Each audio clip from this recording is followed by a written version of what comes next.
Welcome to the Plant-Free MD podcast with Dr. Anthony Chafee, where we discuss diet and nutrition and how this affects health and chronic disease, and show you how you can use this to optimize your health and happiness, both mentally and physically. Hello, everyone. It's Dr. Anthony Chafee again here with another episode of the Plant-Free MD. And today I have a very special guest, Dr. Sean O'Mara, who is a practicing physician and for quite some time, I think about 20 years now, and has come across some very interesting biomarkers for health that are indicated and implicated in many disease states. And so we brought him on here today to talk about that. Dr. O'Mara, thank you so much for coming on. Yeah, well, thank you, Dr. Chafee, for inviting me, and for your audience to be able to have the benefit of hearing about these interesting biomarkers that I like to talk about because I think they really show the benefits, particularly with eating carnivore. So I think it's really to the carnivore community's best value to understand and grasp these biomarkers. So hopefully your audience will agree, those that are watching this podcast, and the images come through, and hopefully we can educate. So maybe just at the start here, I'll talk a tiny bit about myself. I'm formally trained as an emergency medicine physician. So I trained I entered medical school with the intention of being an ER physician, and I left medical school with that intention. My interest never really changed. I really liked excitement prior to medical school. I worked in law enforcement. I was a police officer and an undercover drug agent. Did a lot of really interesting, exciting things, and was just drawn to being in emergency medicine. So when I decided to pursue a career in medicine, that's where I headed. And I was all about taking care of emergencies and nothing preventive. I just like to react to things, and I did not have a mindset how to prevent things. And so, like many of our colleagues, as I practiced medicine and I was in a stressful environment, I started gaining weight and becoming out of shape, and I was frustrated, and I paid attention to what we were taught at medical school. So I cut out all fat. I was eating a lot of carbohydrates. I was walking around drinking a gallon of skim milk with Hershey syrup in it. And that was my idea of being healthy. And I ate a lot of cereal and orange juice and things like that. And I was going nowhere. And then I met a patient who, challenged me to eat a low carbohydrate diet and talked to me about paleo, and I didn't know anything about it. And I did it. I decided to go ahead, and this was about 2009 time period. I cut out carbohydrates. I went, paleo at that time. And I was a doctor, and I didn't read anything, books or anything. I just cut out carbohydrates, and I started to eat some fermented foods, and all my medical problems went away. I had high blood pressure. I had eczema all over my body. I had Barrett's esophagus, which is a precancerous condition where your esophagus is so damaged from heartburn that you get these metaplastic changes inside the epithelial line, your esophagus. So I was getting constantly scoped every 3 months for biopsies, waiting for cancer. It was a very stressful, time period in my life. I had erectile dysfunction. I had an enlarged prostate that would wake me up 4 or 5 times a night to pee. I had restless leg syndrome, kick my legs all night long. And I had obstructive sleep apnea where I was snoring all night long and gasping for air, waking my wife up. I had a terrible memory. I kept forgetting things. I'd go in to tell my wife something that I told her two hours previously. And she said, "You told me that earlier," and it kept happening. And I said, "No, I didn't." And I thought my wife was losing it until I walked in the room a little bit later, and I found her very upset, and I realized that really was something wrong with me and not her. So all those problems went away when I just adopted a dietary intervention of eliminating carbohydrates, and I decided that I had to become a researcher. So I left emergency medicine to start researching. I joined a research practice up in Minneapolis that was looking at this first biomarker that we'll talk about, visceral fat. And during that time period, I found out about keto. So I cut my carbohydrates down even more. I went to very low carbohydrate diet, and then subsequently I learned about carnivore, and I went to a zero carbohydrate diet. And every time I did that, Anthony, I got better. I had even less disease. I was functioning better. I was performing better, and I was looking better. And this particular biomarker that I had been introduced to earlier was continuously being eliminated as I cut out more and more carbohydrates. And so I was just fascinated. I started paying attention to other things, and we ended up doing a study for applying for a grant from the National Science Foundation. We received funding for the purpose of trying to eliminate chronic disease. And so with this funding that we got, we were able to study 6,000 people, 6,000 Americans, and we measured their visceral fat, and we eliminated it through dietary interventions, eliminating carbohydrates. And we tracked the impact on this particular intervention for chronic disease.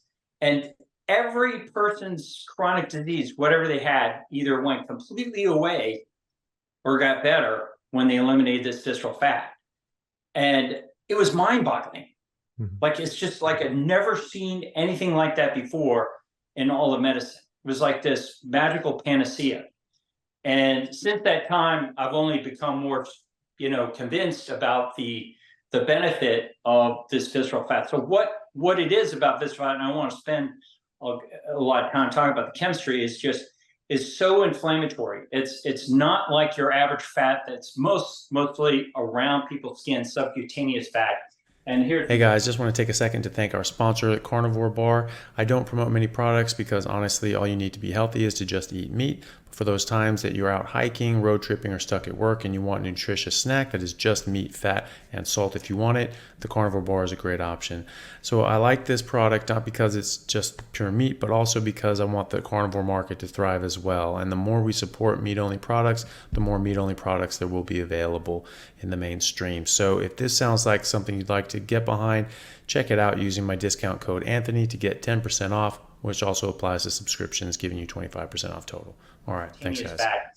And here's an example of a scan, and we scan through the abdomen to find out where visceral fat is.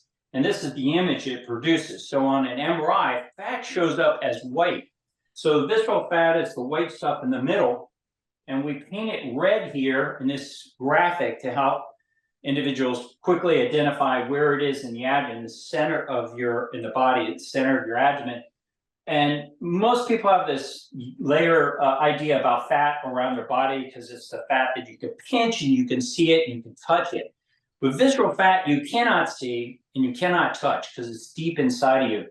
And so subcutaneous fat is not metabolically active. So it's not secreting these inflammatory substances that visceral fat is secreting 24 hours a day that plays havoc on our bodies and just far-reaching complications and consequences throughout our entire body or physiology. So visceral fat really behaves considerably different. So let me share with you an example of a good amount of visceral fat and a bad amount. Okay, so a bad abdominal MRI scan or for visceral fat is one where there's a lot of white in the middle. Okay, that's a lot of visceral fat.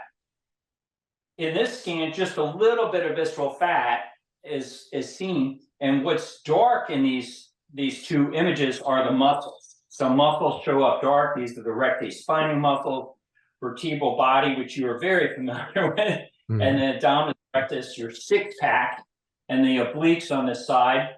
This is a friend of mine. He's got big muscles, so lots of dark stuff in there, big muscles. He's in good shape, very little visceral fat. And this poor guy is the same age, has a lot of visceral fat and very small muscles. So what do we find when we study these people, and I continue to find, the more visceral fat you have, the more inclination there is in the body to have small muscles. So this visceral fat is associated with it and potentially causal to sarcopenia, so atrophy of the muscles. So we consistently see a lot of visceral fat and gradual decline, atrophy of these muscles, but not only atrophy, but decreasing performance. And I'll show you some really cool images how visceral fat affects those muscle performance. So even with the presence of muscles, they don't work as well because visceral fat's contribution in decreasing that performance. So this is good, this is bad. You get a nice oval shape. And those of you who are listening, an oval shaped abdomen, see swimmers, speedos, bikinis, they have oval shaped abdomens. And as you age, you see individuals 30s, 40s, and 50s increasingly develop a pooch, this anterior displacement of abdomen, from the accumulation of visceral fat that is unbeknownst to them. So it's accumulating inside, and it also does something very wicked. It's not just pushing out, it's decreasing the abdominal anterior wall's capacity for holding in your guts. So literally, visceral fat is causing people to have this dad bod, and the dad bod is nothing more than a signal to the world, I have weak muscles and I can't hold my guts in anymore. So it's a real problem. So what can you do about visceral fat? Well, one thing is a series of scans, MRI scans we did, when this guy comes in with a large amount of visceral fat here, and then over a period of 35 weeks, dramatically reduces the amount of visceral fat from just doing one thing. And what he did was he just eliminated processed foods, mostly processed carbohydrates, from his diet. So he didn't eat any processed carbohydrates, processed foods, and as a result, he lost all this visceral fat. But most importantly, he didn't exercise 1 minute. So what these series of scans show is the dramatic impact that diet plays, particularly consumption, eliminating processed foods, how much you change from the inside of your body when you cut out processed foods. And for the most part, men and women and children are simply unaware of the consequences that processed foods play when you continue to eat them. And this series, when it's eliminated, really profoundly demonstrates the important role these processed foods are playing in destroying our health and causing lots of disease. The other thing to point out is this red streak, and hopefully it shows up in the image, this red streak in the muscle, and it gets smaller and smaller as it goes on, and eventually it's completely gone, is the contribution that visceral fat has in association with fat being deposited within the muscle. So I call that human marbling. So here's an example of somebody who's in a lot of trouble. They have a lot of visceral fat, this red stuff, and very little yellow around. So they walked around thinking that they were really healthy because you couldn't pinch any fat on them, and they looked pretty good. But inside, within their abdominal cavity, was this large amount of increasing visceral fat. So this was a marathoner that carved out a lot. So he would eat a lot of carbohydrates for his races, and he was just putting in increasing amount of visceral fat. So we call these people TOFIs. They're thin outside and fat inside. So there's an increased degree of risk associated with being thin outside and fat inside. So it's hard to understand, but if you have more subcu fat, which isn't metabolically active on the outside, it has sort of a protective benefit to the increased visceral fat that you have on the inside. Now, I do not think a lot of subcutaneous fat is a good idea, so don't mistake what I'm saying here as advocacy for having a lot of fat on your body. I think we want to be as efficient as possible, but between the two types of fat that you definitely want to not have visceral fat, and you'd be better off having more subcu fat. So this guy was just the opposite, and I like to bring it up in lectures on visceral fat to help people understand that if you get a scan and you don't have fat on the outside, but you got on the inside, that's really a problem for you. So here's another image of a guy that's filled with visceral fat in this particular image. And I'm not sure if it's turned up, so I'm going to turn the camera just a little bit to make sure I'm getting that. But this scan here shows elevated visceral fat that he has here in this white, and then how it's disappeared here in this particular image. And what we did is we get this guy in just 2 months to stop running. He was a distance runner, and we got him to sprint. And so we were looking at the the difference between endurance running and maximum intensity exercise, like sprinting.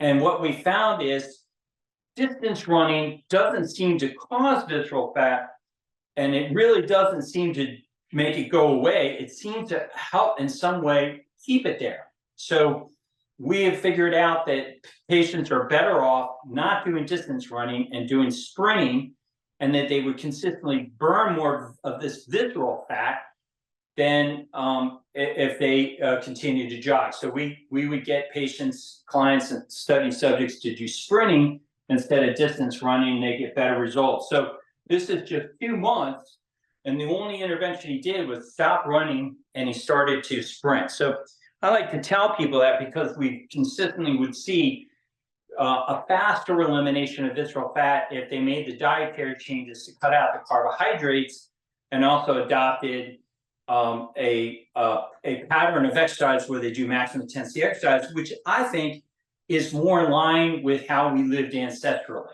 We ate a lot of meat, we didn't eat a lot of carbohydrates, and I think we would have been doing a lot of sprinting to get away from predators, mostly other humans, and to also catch prey that we needed to be able to catch. And so sprinting is a really valuable form of exercise that has a really nice optimizing effect consistently when we do these MRIs. So a couple other examples of good and bad. So this guy is bad. He's got a lot of visceral fat.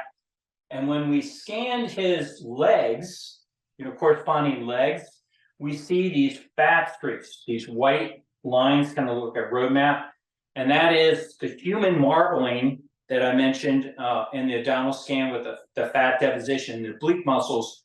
We see it in the legs. And this is something I picked up on. We were scanning NFL players, and we noticed that they didn't have these fat streaks, and our older patients did.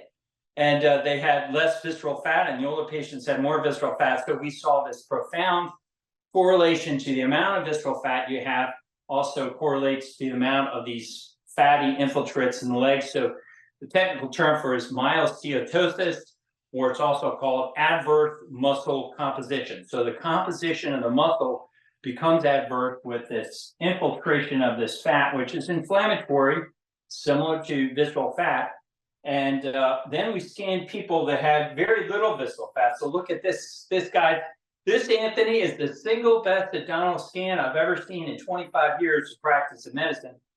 This guy is all muscle. I mean, look at these oblique muscles here. There's erectase spinae. This muscle right here is the psoas. It's his core. It's extending well past his vertebral bodies, and he's literally wall to wall. They're kissing his abdominal six-pack. There's like no space. His GI tract is this little, nubbit right here. It's like you marvel, how does the guy digest food? I mean, where's his guts? He was just so efficient with all this muscle. And so the visceral fat was that little triangular region right there. It looks like the state of Idaho. This is retroperitoneal, so it's not technically visceral fat, and so not contributory to the inflammation that we see in visceral fat, very biochemically different. But visceral fat does cause a lot of release of inflammatory molecules, IL-1, IL-6, adipokines and chemokines, these inflammatory molecules that get released and go around the body. It's just this ongoing furnace. So this is a great scan. This is a bad scan. And when this great scan, look at his legs. Beautiful, thick, muscles without those white fatty streaks. So again, we see nice correlation. We saw this with thousands of scans, but these are just 2 very different ones. And they both were read normal. So if you're listening today, you can have these scans, and the radiologist will read both of these as normal, even though they are profoundly different, because radiologists are not trained to read visceral fat and report it.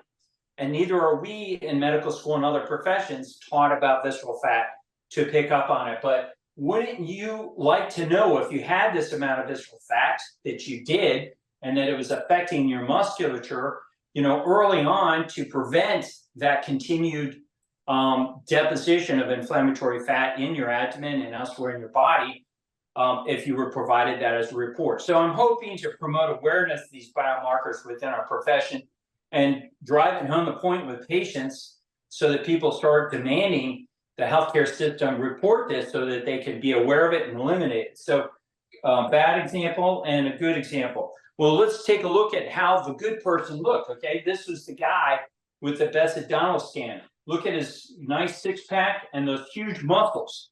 Now, we didn't see those huge muscles in his MRI scan. These are chest muscles, and we were looking at his more of his muscles within his abdomen. But this guy had this huge response, and he didn't lift weights. He didn't do push-ups or pull-ups. This is an Olympic sprinter, Emmanuel Matadi, and you can follow him on Instagram at Matadi. I always give him a little plug because he's a great client. He's really a fantastic guy to study. And so he developed that musculature just from sprinting. It's fantastic. So if you have very little visceral fat, when you do something, your body responds much better. So this is a good time I talk about the impedance of your body's response to stimulus comes from visceral fat. So, but for the presence of visceral fat in you, when you are encountering a stimulus such as lifting weights to help you build muscle, or sprinting, or some kind of exercise, your body would generally have a very healthy response, except for that visceral fat in there, which attenuates your body's physiological response to the stimulus. So you can think of visceral fat as not only causing disease, but a governor from you getting better. So if you eliminate that visceral fat and then you get exposed to the stimulus, same stimulus, you'll start having a much better response.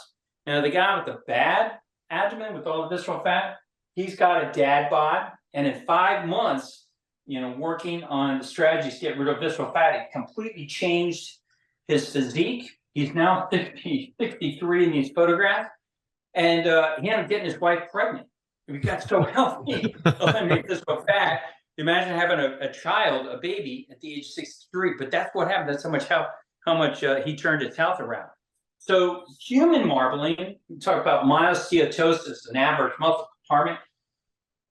Your audience should be familiar with seeing that in steaks. Okay, you see this fatty, marbling inside of steaks from cows fed grains and carbohydrates and molasses and corn and antibiotics, which contribute to weight gain. And you can see how much bigger this steak is because of those interventions done to cows.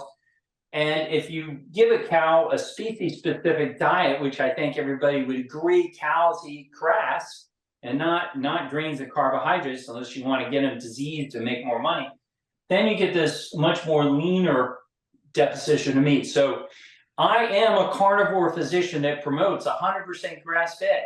If I'm going to eat an animal, I want to eat healthy meat for me, and I want that animal to be eating a healthy diet, not carbs and grains. And also, it's interesting, the healthier the grass it eats, 100% grass-fed is not the same for every cow. There are healthier grasses. So that was something I just learned only this year.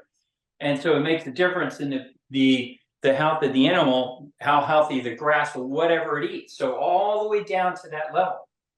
Now, another interesting marker we picked up when we were following this visceral fat was pericardial fat, or what is called heart fat. So fat can accumulate and does accumulate around the heart. And that's something that we don't talk about and pay attention to enough in medical school. In fact, I even was talking to a cardiothoracic surgeon who admitted he was cutting through the stuff. He never paid attention to the amount of pericardial fat that was around there. He was just exposing it to get to the coronary arteries to do a bypass. I was like, my God, it just blew my mind. But that's how we get into our routines in medicine. If it's not taught at the medical school, we don't pay attention to it. But look at the amount of fat there, Anthony, around that heart. And so that thick layer of fat, again, shows up on an MRI as white. That thick area around that heart in 13 weeks was substantially reduced, again, by eating a low carbohydrate, very low carbohydrate diet and doing maximum intensity exercise. Actually, this guy, who was the same guy, started no maximum intensity exercise. It was the guy that just cut out the processed carbs. That's all I did, never exercised 1 minute. The same guy, sorry. So 13 weeks from cutting out those processed foods, dramatically reduce that amount of fat around the heart. So this is my favorite scan. So hopefully your audience will understand that these are arteries in the brain. So now we're looking at the vascular system that provides blood perfusion to your brain. So if your brain is important to you, pay attention to this slide. It's very interesting. So in this guy, we're following this, the carotid arteries come up, and this is the middle cerebral artery on the left and middle cerebral artery on the right. There's a diminishment of blood flow from this segment here, the M2 segment there, and that's because there's a formation of a plaque that's developed there, and so diminished blood flow. The haziness is no longer, you can see it gets a little more hazy, it's lighter there, it's not so dark as it is here. And but look at this space right here with the big white circle that I drew with my very sophisticated technology. And the plaque is so big there that you can't see blood present in there. So it does fill distally. The distal segment is filling, but not very strong. And so we scanned him, and he was the CEO of a company. He was the guy that we convinced to stop running. He was the runner doing 50 miles a week, and we said stop running and start sprinting. So he did that at some point, and we opened up this artery, so you got better blood flow here. But look at that plaque. Now that's reversed, and the time period for that was just an astounding only 9 months. Wow. So in 9 months, from natural interventions, we were able to open up this lesion, which we can't get to do stenting. It's, you know better than others how challenging that can get into that particular area. And so just through natural interventions, we can revert that. And so what we would see when these lesions were being opened up is better blood flow, not just through the arteries in the brain, but all over the body. So people started to report, and the first person to start to report was actually me. I paid attention to it. I got these onset of visible pulses throughout my body. So I used to have to feel my pulses. Now I can just look at them and count them. I don't have to touch my pulses. All over my body, they've opened up. So really very interesting. And I thought, well, it could just be an N1. Nope. The other people start doing these things too. They got visible pulses. Now I routinely see this in my clients. I have an online community of my clients. They're every so often another one will say, I got the visible pulses today. My pulses became visible. They're starting to come out. So it's a cool thing. But for guys listening, very, very interesting. The improvement of blood flow means if you have erectile dysfunction, you get much better, stronger, healthy erections. But there's some very interesting onset that not only is erection become much stronger, but it too develops a visible pulse that you used to have when you were 16, 17 years old, before you had atherosclerotic cardiovascular disease, a healthy a pulsatile erection. And so now my clients in their 50s and 60s are getting these visible pulses, and they're getting their erectile function restored, and they get this bounce to their erection, from that pulsation. So really, really beneficial to get rid of that visceral fat, open up that blood flow, get visible pulses all over. And the dietary intervention we're using the most is elimination of processed carbohydrates and the adoption of a zero carbohydrate diet by going carnivore.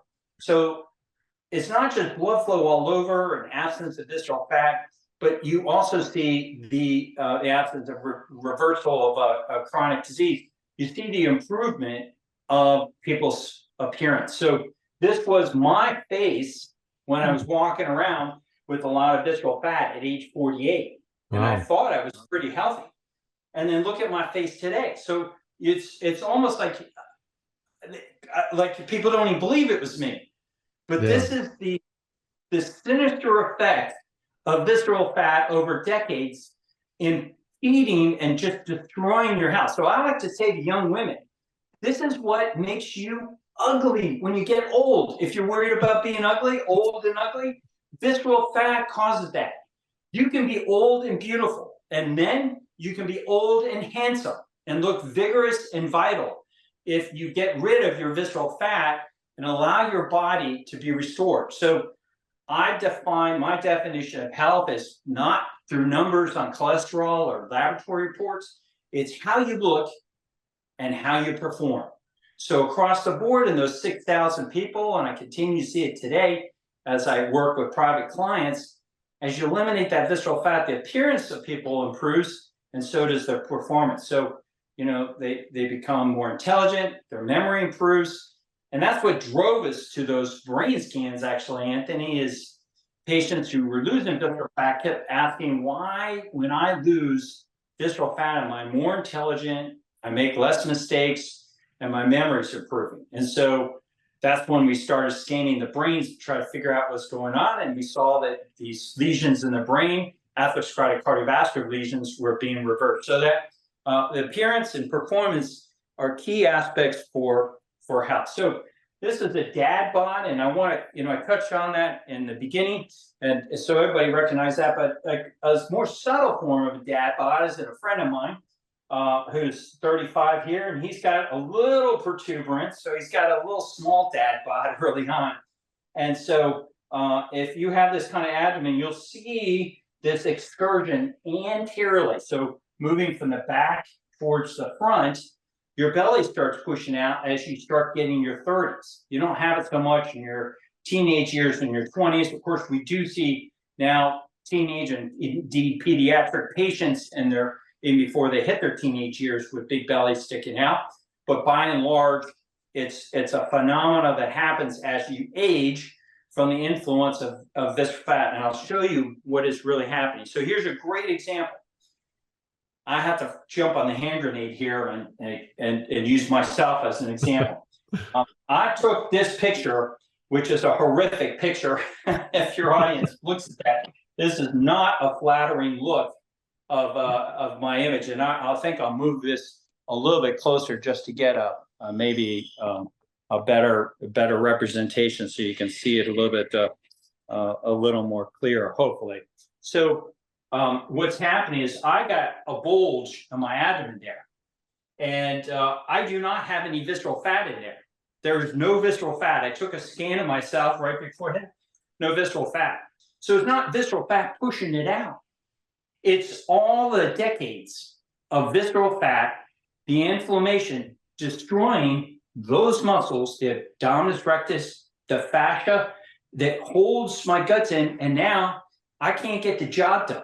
My gut can't hold my guts in anymore. And that's a diseased look from the influence of visceral fat biochemically, not mechanically pushing it out.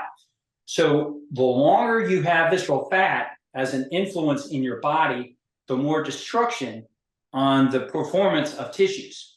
So one early example is the dad bod, even small, even before you get a big one. And if you look at the muscle tone here, I got lunch lady arms. Now, as I have no visceral fat and I'm doing sprinting and I'm eating meat and I use a sauna and I go out in the sunshine and I do cold plunge, now my body is much better in responding to those things. Now I got dude arms, my gut works, my abdomen. I got an abdomen like an 18-year-old. I grow all this hair in my abdomen that I'd lost. The hairs on my legs increase about 300%, according to a hair surgeon who observed it. And my vasculature that I didn't have before is now optimized. So all these things, and even the shape of my head changed. That's the profundity behind this visceral fat elimination.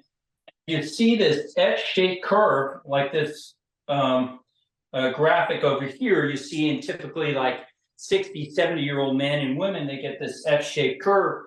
And what's happening, I don't need to preach to a neurosurgeon, but what's happening is the visceral fat is dissipating the tonicity and the ability of your muscles to hold you up erect and straight. So young men and women stand up nice and straight. Old men and women get these curvature of their spine. And by the time, sometimes when they're 70 years old, they can't even, they're walking around looking like this. And you think, well, why don't you just stand up straight? Their muscles are so weak, they can't hold their spine, their skeletal system up anymore. So one of the defining features as visceral fat is eliminated is increased performance of muscles and tissues all over. So people just look better and they perform better. So this is a nice example of that. So here's a really cool picture. This picture, I've got 100,000 photographs. These two photographs consume me more than any photo. I thought more about these photographs than anything else. So let me try to make this point to you, because if you can get this, it'd be super cool in your audience. Do you see the difference between this face here and this face right here? I'll just ask you, Anthony, how long do you think it takes between these two photographs for this face to improve this much? What would be the time period you would think? Well, doing everything the right way, maybe a few months. Okay. Well, let's hope he did it the right way. He's one of my clients. Yeah. uh, so he improves his face from here to here, and the time difference there is a staggering 3 days. Oh. 3 days, I know. And so now you're wondering, like, I'm sitting there studying, it's like, what? Yeah. How could he change his face that much in 3 days? Mm. So the inside guide here is, if this guy had come to see me 6 months before that photograph, if he did what he did, and by the way, what he did was, he'd never done it before, his first time. He did a 3-day fast. So a 3-day fast produced this kind of a change. But if he did this 6 months ago, he would not have that change. And if you take a 75-year-old and you do the same thing, they're not going to have that change. And in fact, you could take a 25-year-old or a 30-year-old, maybe, and do a 3-day fast, and they won't have that kind of change. So why did this guy get that change? Because he had eliminated all his visceral fat. He had eliminated his visceral fat. So when he went into a fasting mode, extended fasting for 3 days, so much autophagy happened, and the body responded so favorably that he had that kind of a change. But here's the thing. Same thing with weightlifting. If you are a 50-year-old man or a 50-year-old woman or 60-year-old man, and you do the exact same workout as an 18-year-old, same reps, same amount of weight, same amount of sets, your body will not respond and put on the musculature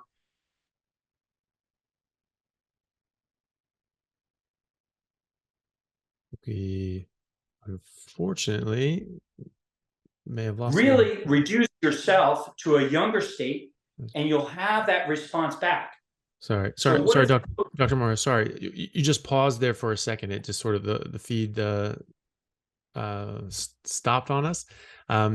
You were just talking about the physiological response. Like if a 60-year-old did the same workout as an 18-year-old, you wouldn't get the same response as the 18-year-old, and then it paused at that point. Okay, so let me pick it up again. So the 18-year-old and the 60-year-old go to the gym every day, and they do the same workout, same amount of weights, same plates on the bar. They do the same reps and the same sets. The 18-year-old puts on more muscle mass over the same period of time than the 60-year-old. And basically, the explanation for everybody listening today is, well, because 60-year-old is older. That's not the right answer. He is older, but it's not because of his age. The right answer for you to do something about is the 18-year-old has less visceral fat and has less damage from that visceral fat. So when it comes to weightlifting, it's stimulus, lifting the weights, the organism, the effect the stimulus has on the organism, how healthy that person is, dictates how much muscle or response they're going to have to that hormetic stimulus, lifting weights. And then the response is the muscle growth. So really key to lifting weights and living properly is the organism. The stimulus is pretty much the same in everybody. What you really want to focus in is the state of the organism when that stimulus happens. So the younger person has not had all of the disease from that visceral fat that the older person has. So if I'm correct, that should mean you can take an old dude and have him work out and put on muscle like an 8-year-old. What would that look like? Right here. This is what happened to me. This is me, age 55. I don't have visceral fat. And so now when I'm lifting weights, look at the huge muscle growth I get. Now, you might think, well, maybe I lift weights like crazy. I only lift weights on average about 20 minutes every 2 to 3 days. I barely work out. Mm-hmm. And I'm getting this kind of muscle growth. Okay. Liver Wow. king, steroids, Yeah. testosterone replacement, human growth hormone. I promise you, on my reputation for the rest of my life, nothing but nature. Meat, ferments, sprinting, sauna, cold plunge, all natural stuff. If you're taking exogenous substances, here's my opinion. I know some people may not like it. You are taking a shortcut on life because you just don't want to work out as much. I am not going to deprive myself, and I don't want my clients to deprive themselves of getting a better response by using some exogenous substance. Now, I know some people need to have testosterone replacement because maybe they have testicular cancer and they don't have the capacity to make those testosterone. But you should not be using supplements to try to get results that you should be getting just because you don't know about the influence of visceral fat.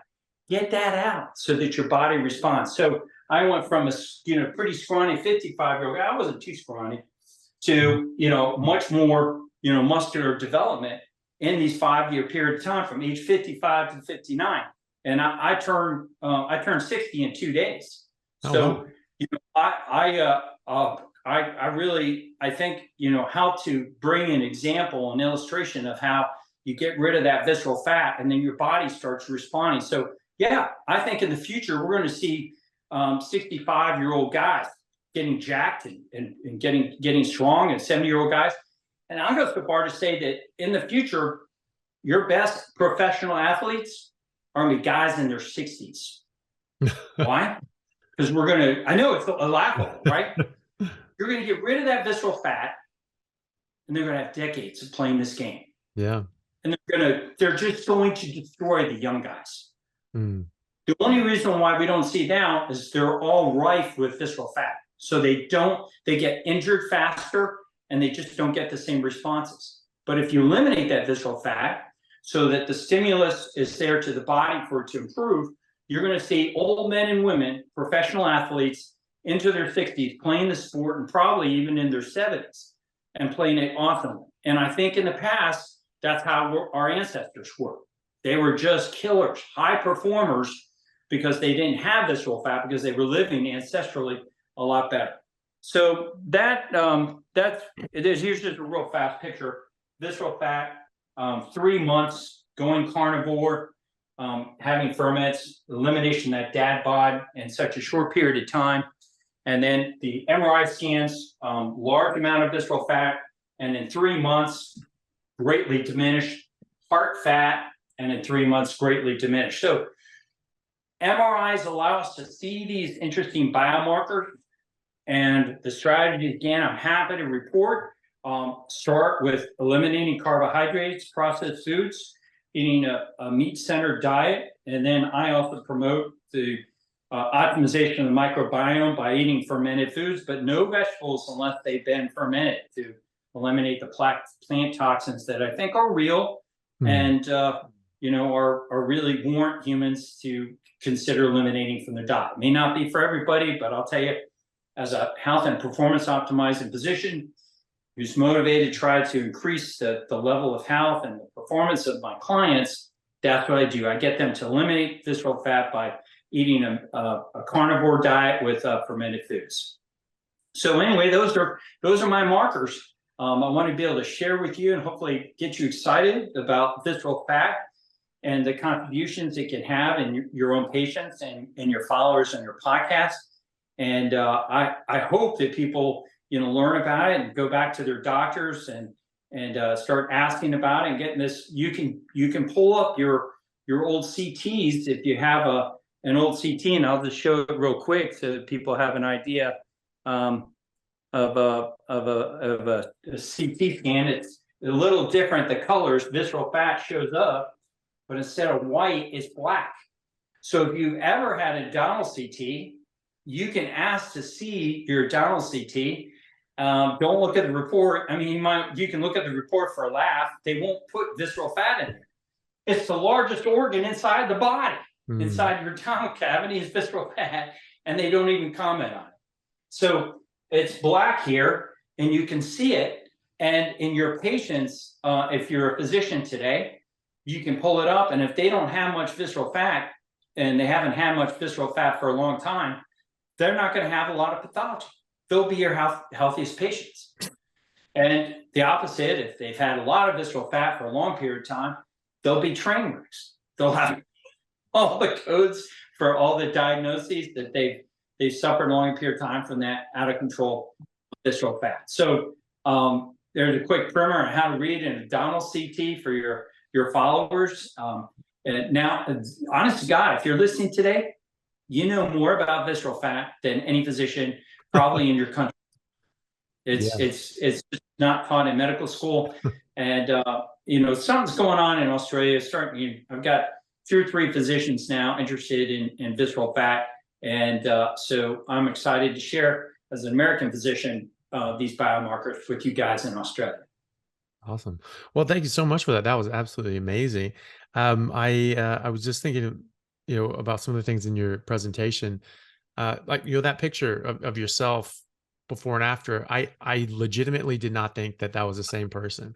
I thought you were showing me 2 pictures of like you and like one of your research partners or something like that. And you were going to go in and talk about that, and then you were talking about. I was like, oh shit! Actually, okay, I see that, but it was that was a dramatic different.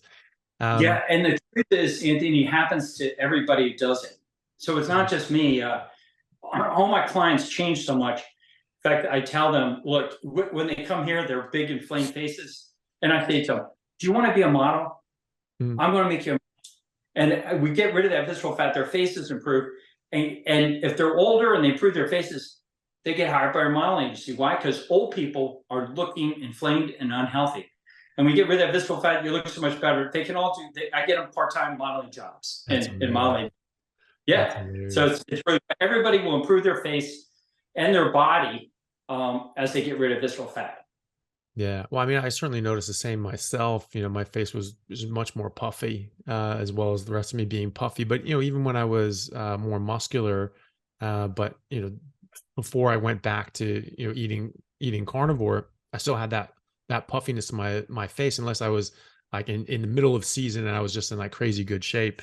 It was very different. And then, but yeah, and then like you just sort of like your face ages backwards. I think like my parents as well. 10 years younger.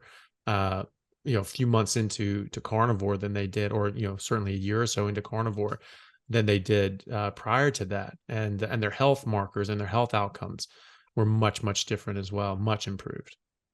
Yeah, well, I'll just quickly show, this is me at age 30. And then I started to put on visceral fat. So you can see the gradual Mm, inflammation in my face. And then after here is where I learned about visceral fat.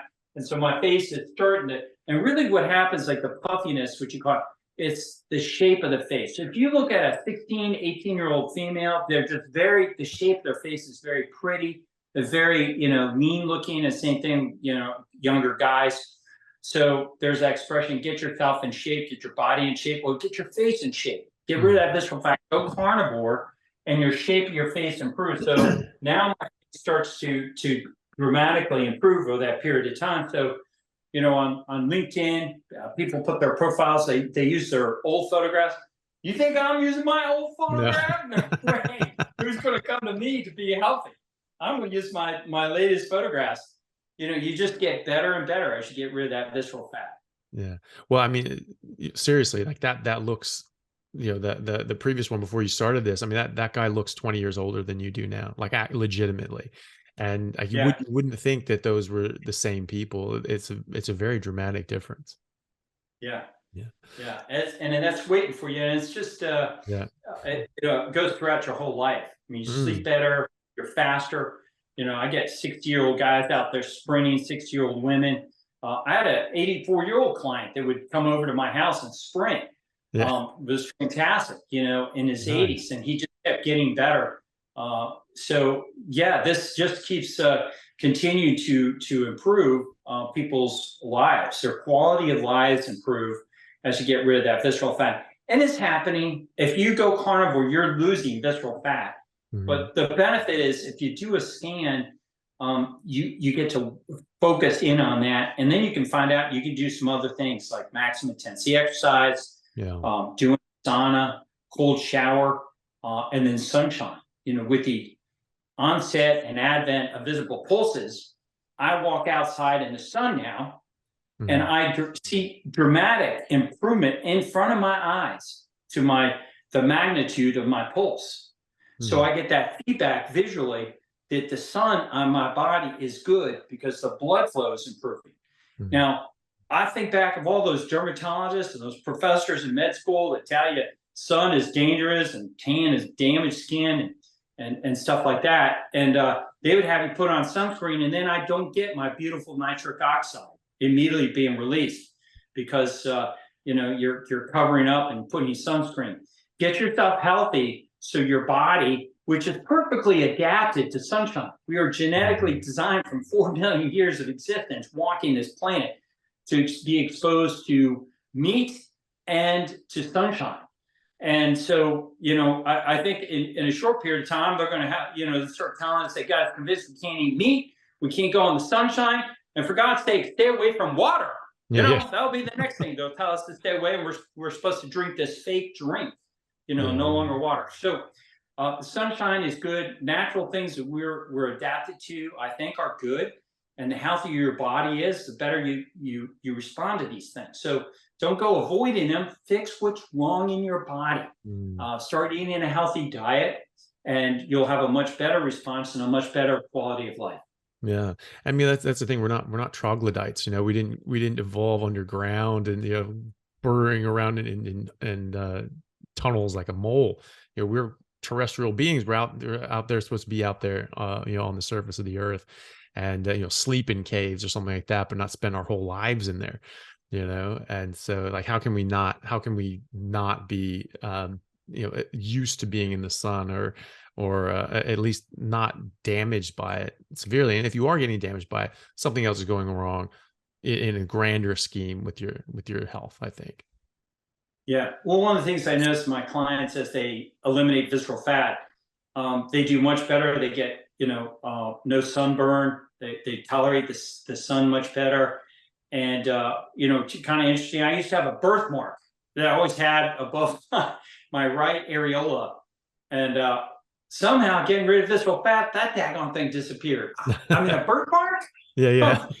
Just so strange. And so, yeah, your capacity for restoring your skin. My hair got thick. I mean, I don't have a bald spot in my hair, and I'm Nice. just days away from turning 60. And if you go to a community center, if you go to church, and you see old people, I sit in the back of my church and I see men and women with thinning hair, and then I go and as I going down the aisles in church, I see belly sticking out. Yeah. And it's like visceral fat thins the hair, worsens the skin. It just has this system-wide physiological effect. And so I think that if those older men and women had heard about the carnivore diet earlier, could we have spared them from thinning hair? And there is an interesting Mm. study. I haven't seen one about visceral fat, but heart fat. So the fat around the heart, there's an association between that amount of fat and male adrenergic alopecia. So Hmm. that fat around the heart contributes to male pattern baldness and thinning the hair. So if you are somebody that is noticing some hair thinning, I would encourage you to absolutely consider going carnivore and then look at this marker, the visceral fat in your abdomen and fat around your heart, and work to eliminate those. And yeah, my legs and 300% growth in hair, my legs, and hair, my head. And if you think about your 60, 70, 80-year-old guys, as they get older, they just lose the hair all over their body, Mm. and decreased blood flow to the cutaneous structures, the follicles die off, and we see it coming back. as people, adopt carnivore, get rid of that visceral fat, blood flow improves, get these visible pulses, and yeah, the hair starts coming back, and they look so much better, live so much better, perform so much better. Yeah. I did sort of make me laugh, thinking about, 60-year-old man like suiting up on for an NFL game, in the Super Bowl or something like that. But, to your point, like, thinking that people in their 50s and 60s, why wouldn't they be able to do that? I mean, we're genetically designed to live 120 years according to the length of our telomere. So that's middle age. And you're right. You have decades of experience. And it reminded me of Alexander the Great and his fighting force that took over most of the known world, and then a lot of the unknown world and a lot of unexplored world in India and so on. His troops were between the ages of 20 and 60. So he had 60-year-old men with 13-foot spears out on the battlefield, just tearing through different armies, and they had a kill ratio of about 50 to 1. They would kill 50 people for every one that they lost. And he had one of his generals, I forget his name. He was actually in his late 70s. He was like 76 or 78, and he was ahead of his cavalry. And so he was at the front of the cavalry leading the charge in his late 70s. And so this is not that far-fetched, actually. And this is someone who had 60 years of experience behind, under his belt, and knew exactly what to do and exactly how to survive, and to make sure other people didn't survive. So I actually, it sort of caught me as like, oh, that would be funny. But you know what? We're fully capable of it. It's happened before. There's no reason it can't happen again. Yeah, yeah. Well, I think in between the time period of Alexander the Great and modern times, you have a lifestyle where it's dramatically propagating visceral fat and chronic disease. And so this average 78-year-old guy, actually in America, has lived to past his prime. He's dead. I think Mhm. now life expectancy is now in the 77. It keeps going down because Mhm. chronic disease is increasing for the first time in the history of humanity. It's chronic life expectancy is decreasing because chronic disease is increasing faster in our ability to treat it. So life expectancy keeps declining. So yeah, 77, 78-year-old guys today are in horrific shape. They Mhm. can barely walk. They can't get up out of chairs, much less Yeah. jump on a horse and carry heavy equipment and lead men into battle, lead other people into battle. So yeah, I think our ancestors.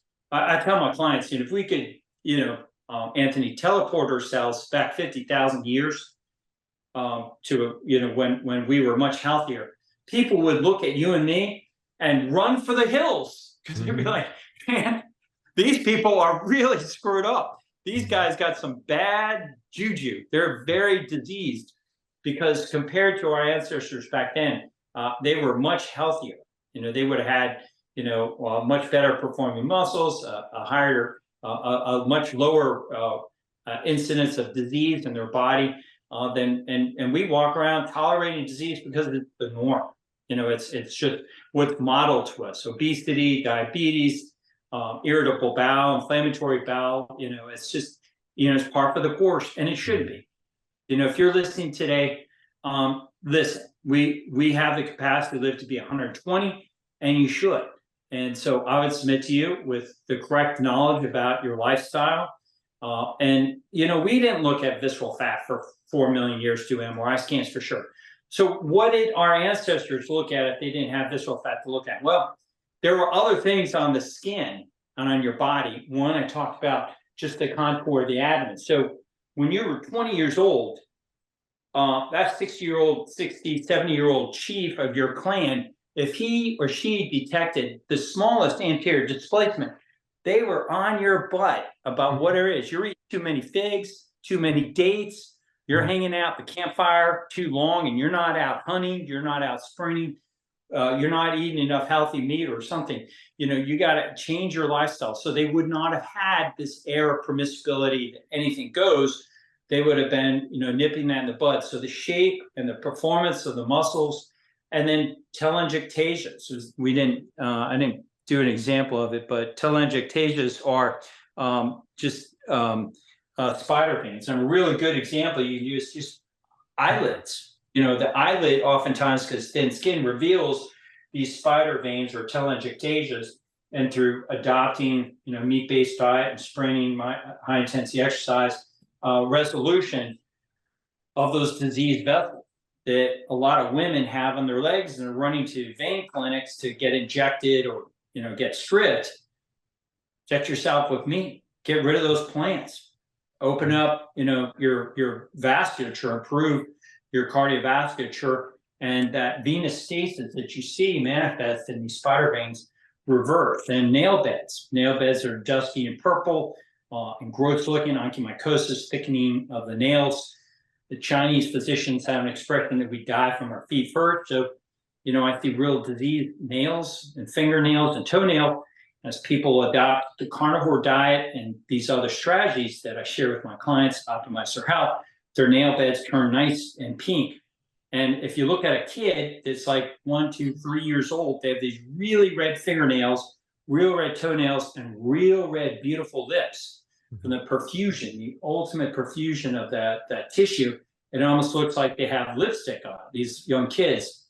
And that's why the number one selling color for lipstick and nail polish for toenails and fingernails is red, to have this biological attraction. So, women are running around with red lipstick and red toenails and fingernails, or go carnivore, in spring.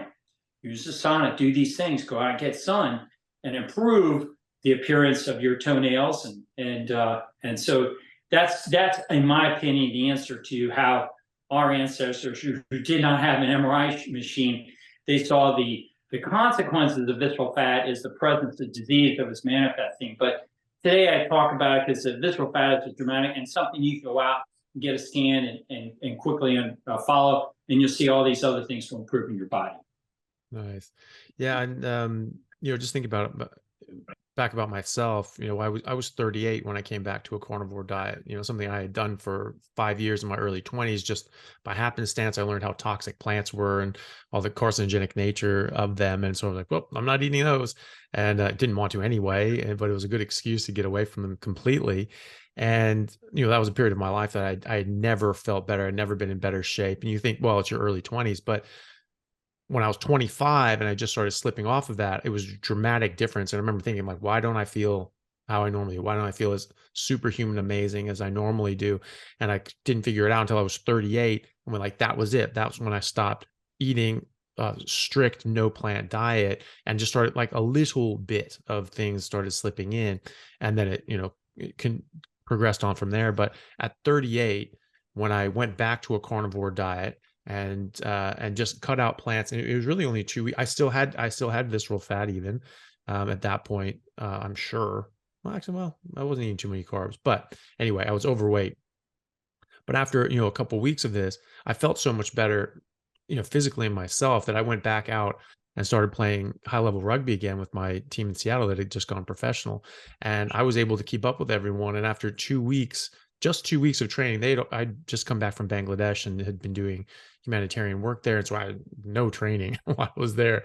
I probably hadn't played a full season of rugby in a solid 3 years. My last season had been, I'm 30 at 35, and so really had taken like a 3 year break, and I went back, and within 2 weeks of training, they had been training for months.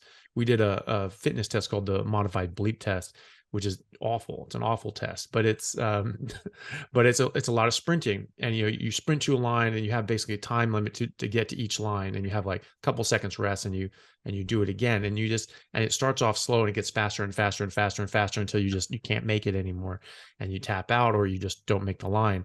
And so I ended up getting sort of in the top 5 on this team of professional rugby players that had been training for months, and I had just changed my diet, and that had made that huge effect. And I felt great. At 38, I just got better and better. I got in great shape again. I felt better at 38 than I did at 27, playing professional rugby and training for many hours a day. And now I was able to train again. I was able to lift weights for hours a day. I was able to train for hours a day and sprint for hours a day.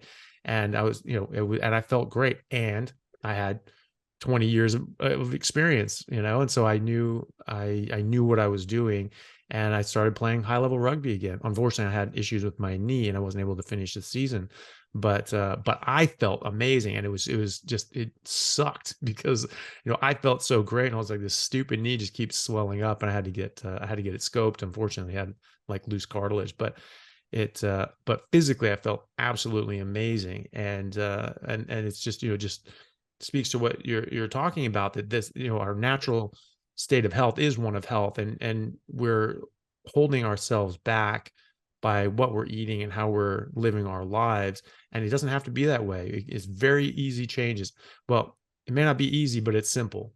Very simple, these sorts of changes, and anyone can affect them in their lives.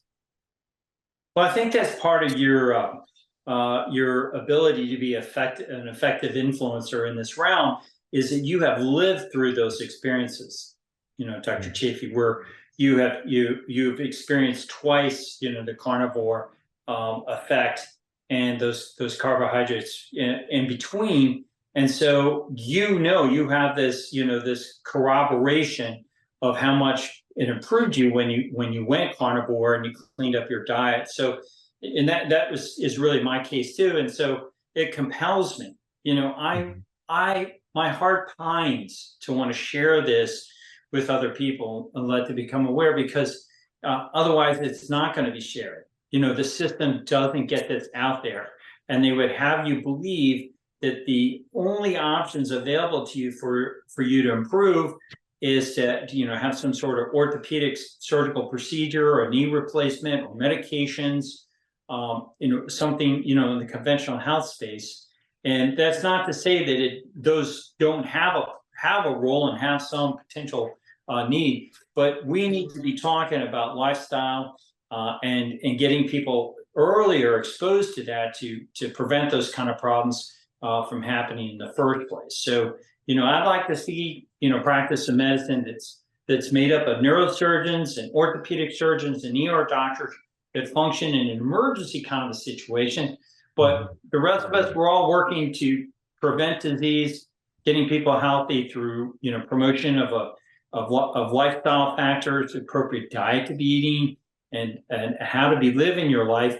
And we can slay this giant called chronic disease. mhm. That on a really at the end here, but I will say that chronic disease is the biggest problem facing humanity, Yeah. because nothing else do we waste more money on, and Mhm, nothing else reduces human productivity more, decreasing our capacity be a strong race and strong country like Australia and the United States.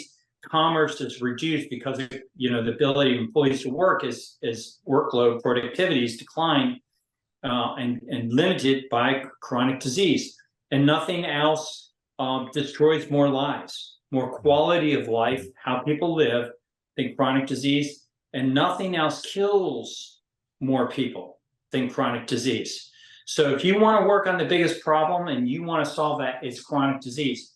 And I think it starts with preventing those things and eliminating chronic disease, having awareness of biomarkers, what to what to follow and what to measure. I don't believe cholesterol is what humans should be measuring, or physicians or providers in this space. It really should be things that are the earliest expression of disease, well before cholesterol, and ones that you have the best return on. Judge a tree by its fruit. So, look at an intervention, see how much of an improvement it has. And I think we can all agree, if you're listening today, what kind of a improvement happens when people start eating a meat-centered diet and eliminate plants with all those toxic effects from their diet and the benefit that they get. It's just profound. So it's going to be undeniable. You're going to have these photographs. People are just going to be changing, and you'll notice the vegan community, they'll stick with young people mhm, that adopt that, because the older vegans have done it for a long time. Sadly, we all know their appearance is not good and their performance is not good. mhm, So the longer you get exposed to those plant toxins, the more problematic. And so, yeah, we'll be able to distinguish and help people effectively, know the better lifestyle to live. because appearance and performance is just going to be very visibly apparent and real as carnivore catches on, and you have more people doing it for a longer period of time. Yeah, absolutely. And and to the point about chronic disease, yeah, you're right. That's the number one killer in the world, heart disease, but not just heart disease, diabetes, complications thereof, and all these other sorts of chronic issues. You add them all together, that is by far the leading killer in the world. And so to our colleagues on the other side of the argument saying, well, no, the plants that we eat, they're only hormetic, they're only good for you, they can't be poisonous, because they don't kill you. I ate spinach salad yesterday and I didn't die. Like, right, but slow poison is still poison. And if these things are driving chronic disease, and chronic disease is the number one killer in the world, then that's a clear demonstration of their toxic effects, I think. Yeah, no, I completely agree. And I do think eventually we're going to be able to dissuade them. But if they pay attention to science. But we all know that politics, unfortunately, and philosophy play a huge Mm, role, and they just may decide philosophically, and then be blinded to the fact that how many animals are killed to feed them their plants, yeah. which they seem to be less interested in paying attention to and track. But yeah, it's a complicated discussion. But for those of us like myself and you, we in the spaces are carnivore physicians. We'll stick to the science. We'll stick to the medical improvement of people as they adopt a healthier lifestyle and leave eating a vegetable-based diet. And I think people, if you're listening today and you're on the fence about whether you want to go carnivore, give the world's ultimate elimination diet. I like to Mm, pitch it that way. A try. Just try going carnivore for 2, 3, 4 months and watch what happens to you. Eliminate everything but meat, and watch how much you improve over that period of time. And I've been carnivore now 5 years, and on about 4 or 5 occasions, I tried to reintroduce plants, just to see what would happen one at a time. And every time something went wrong, I just started getting back pain or mm, joint pain or knee pain or plantar fasciitis. Very mm, oftentimes would return, and once I abandoned those plants and returned to the just a meat based diet, those symptoms completely went away. But I just can't tell you how pleased I am with being carnivore and the benefits that I see in my clients as a health and performance optimizing physician when I get somebody to start on the carnivore diet. yeah. And I've certainly noticed all those benefits in myself and my patients as well, and anybody who cares to listen, which is becoming more and more recently, which has been really good. Just wanted to touch on something quickly. You sent me or posted and sent me an article from Trinity College on the role that visceral fat has to play in cancer. Could you talk about that? How that can actually be a driver of cancer as well, or at least something that isn't going to help you if you were to have cancer? Yeah, so very interesting. In that particular article that was covered, there was a study that they talked about looking at visceral fat and the role it has with cancer. So interestingly, the best line of defense that humans have, and you probably remember from medical school, that we're all constantly filled with cancer. We got cancer cells that are taking place in our body at any time. And what keeps that cancer from spreading or growing are T cells, in particular NK, which are natural killer T cells. And these natural killer T cells, when they form, they go out and they attack cancer and destroy it. They attack other things, so they're part of our immunity. Well, visceral fat causes a molecule called fractalkine to grab those T cells and take it back and sequester it inside of visceral fat where they're destroyed. So what we do see in cancer is a lack of these T cells, and they're doing their job, and the cancer is just growing. So in that particular article, the researcher, the principals in that say this is very exciting because now we have a potential pharmacologic target that we can go after and stop this fractalkine from transporting it back into visceral fat, or you really could just get rid of visceral fat and talk about that and not have to wait 10 to 20 years for some sort of drug that will just have some side effects down the road. So I tell my clients, get rid of visceral fat so you don't have to worry about your T cells being denigrated and destroyed and sequestered inside of visceral fat. So visceral fat has a strong influence in cancer and its causation in early stages. And then you see people with cancer, they get these scans, GI cancers and pancreatic cancer, and all this visceral fat is ignored. They scan it, they're looking at the cancer. They just it's just not part of our training. And it's just insane to me. So yeah, you can just Google visceral fat, cancer, Trinity. And Trinity College was or Trinity University in Ireland is where that study was done. And read it and learn about the influence very early on in cancer, how your first line of defense and your best line of defense are T cells attacking cancer. I was trying to show there's a video. If you're in LinkedIn, I put it on my LinkedIn account. If anybody wants to go to my LinkedIn account, Dr. Sean O'Mara, I have a really cool video that just came out of a T cell attacking a cancer cell. How it works. It's really, really powerful little video. It's beautiful how these cells work, these immune system. But unfortunately, I can't pull it up here. Technology limitation. But yeah, you can go to my LinkedIn account and see that. And I want to try to put it in my Instagram.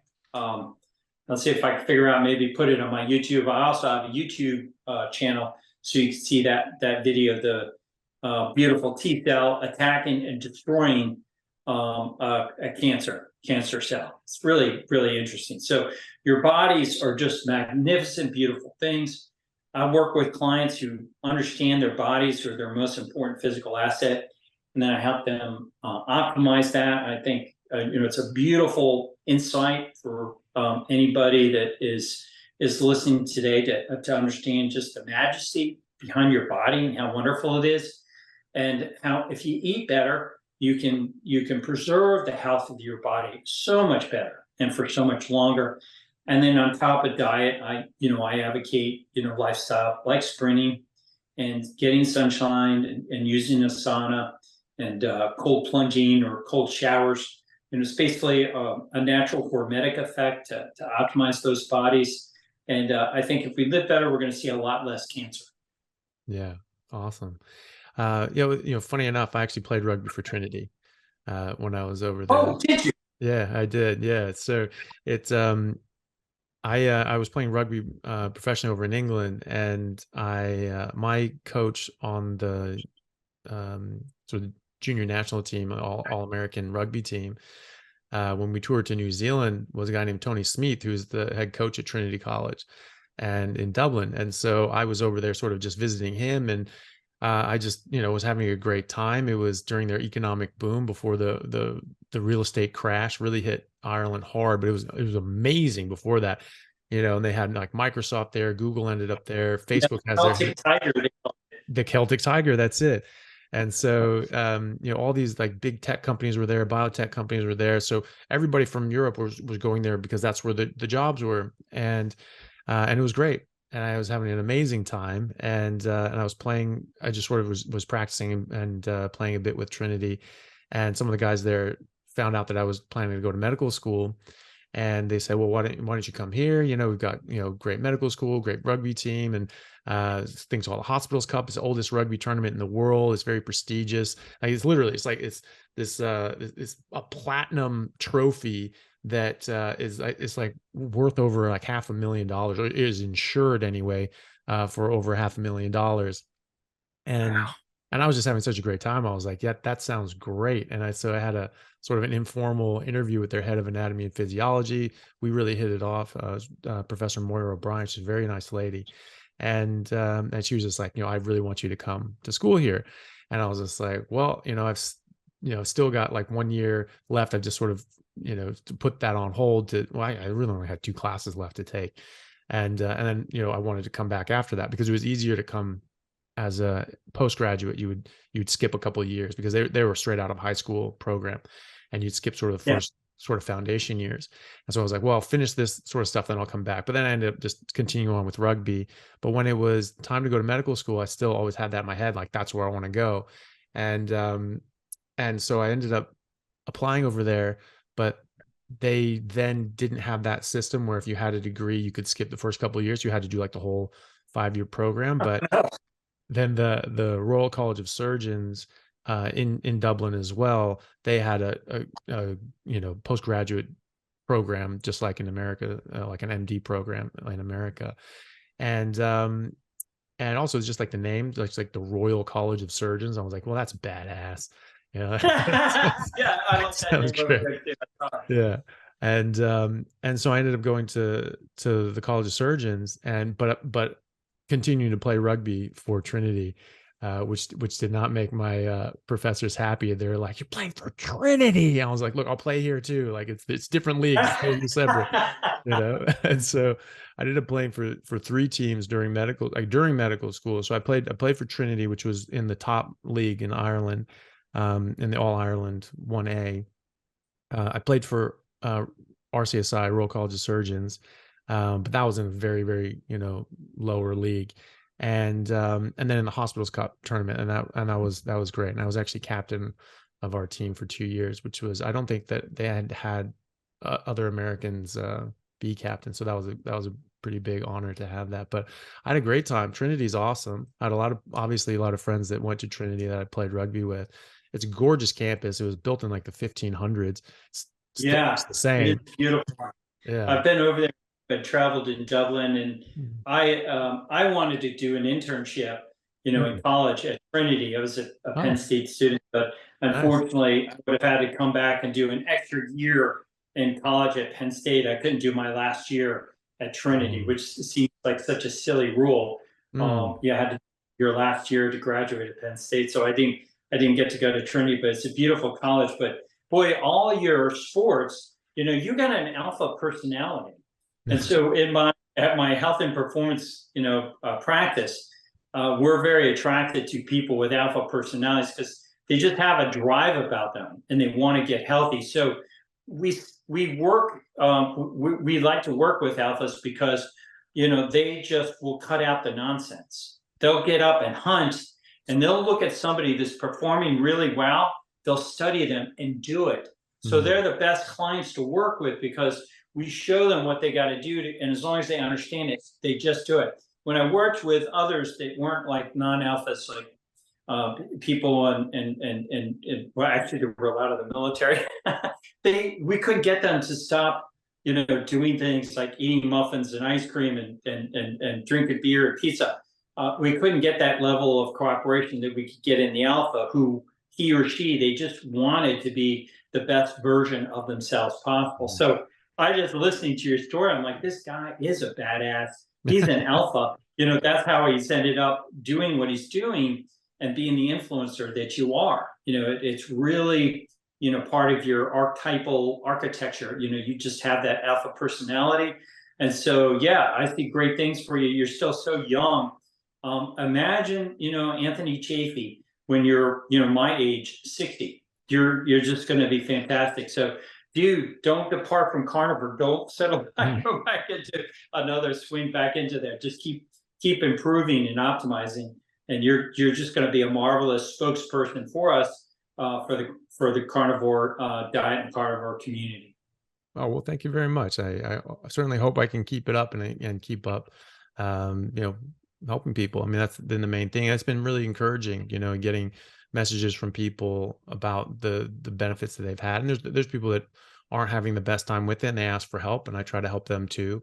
And I mean, so far we've been able to troubleshoot issues and get people on track, and that's been really rewarding. And just seeing I mean, people reversing diseases that no one thought could reverse: multiple sclerosis, Crohn's, I mean, rheumatoid arthritis. Who knew that? Unless you read the literature in the medical literature 100 years ago, when they were doing this every damn day with dietary interventions, with like the Salisbury steak and things like that. But we've forgotten all of that. And I mean, I was talking to Dr. Sean Baker, and he was saying that he's met some people with Huntington's disease that have started reducing their symptoms of disease. Well, I thought that was basically 100% penetrance, that just like, you have Huntington's gene, like you will get this disease and it's devastating. And yet there are people that are improving. I think that's just absolutely incredible, that I people are believe able to do that.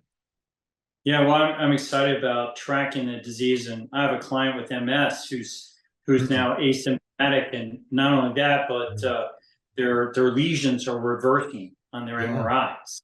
So super excited. So I think we're going to see a lot more of that. It's going to be our responsibility to catalog and capture this. Mm, But I'm excited about the new breed of doctors coming up. Dr. Max Colhane, that I mhm, know you've been on his podcast, and I think he's been on yours.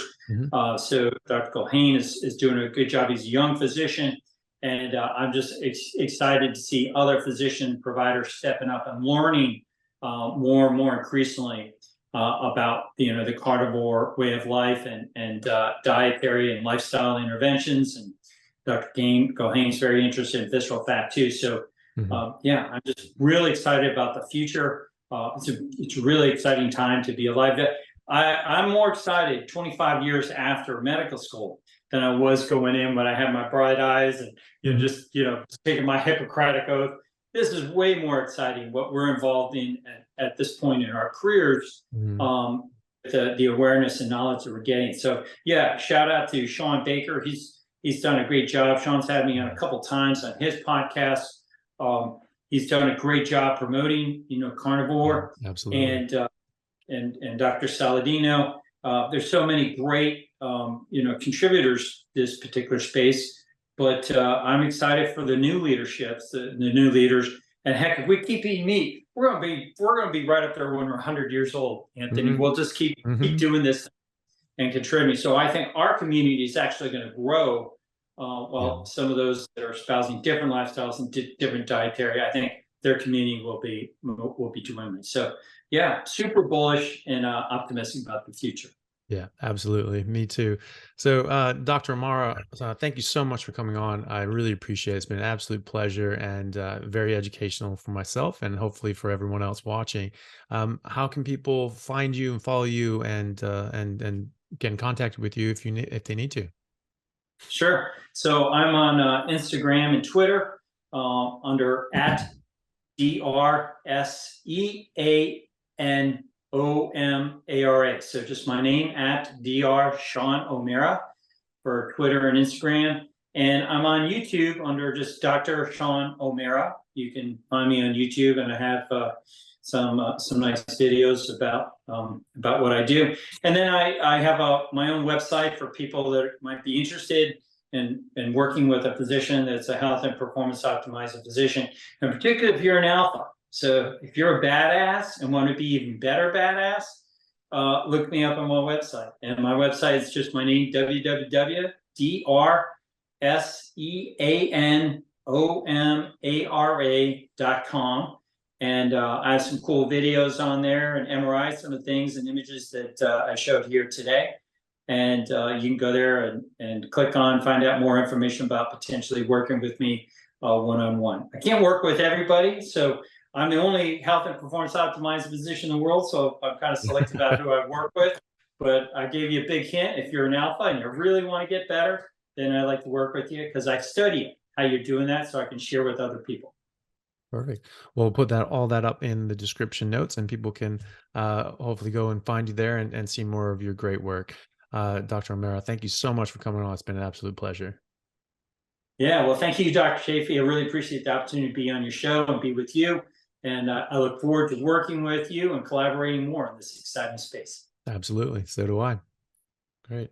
All right. Well, thank you everyone for listening. If you got this far, and hopefully you got a lot out of it, please do like and subscribe if you haven't already. Leave a comment and share with your friends and anyone you think that could be helped with this. I think most of us know people with visceral fat that are suffering from some sort of chronic disease or illness, and or even cancer. And so, if anyone that you know or that you care about could benefit from this, please send this on to them if you think it would help. All right, everyone. Thank you very much, and we'll see you next time. Hey guys, thank you very much for taking the time out to listen to what I had to say. If you like it, then please like and subscribe to my YouTube channel and podcast. And if you're on YouTube, then please hit that little bell and subscribe, and that'll let you know anytime I have a new video out, which should be every week, if not more. And if you could share this with your friends, that would help me get the word out and let me know that you like what I'm doing. Thanks again, guys.